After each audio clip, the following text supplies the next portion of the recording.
muna natin. So, house tour pala. Ako. So, guys, ito yung kitchen. Ito yung mesa. Tapos, yung CR. Tapos, rep. Tapos, yung mga plato. Ito yung kwarto. Tapos, dito, siguro ito. Sa bawang sakit. Sabi lang ang pwede magbukas sa atin. Pusa namin. Cotton! Yeah, guys, pusa namin. Guys, let's go kapag natin.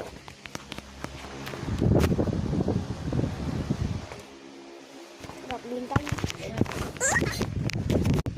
Tapos sa tayo guys dun. So, kuha tayo ng milk tea. Ay, walang milk tea dito, mom. Siya hold. So guys, naihiram ko na. Guys, ito yung CR guys. Gusto yung nakabay. Nakabay lock yan guys. So yun guys, Christmas gift. So, ayan. Bye guys.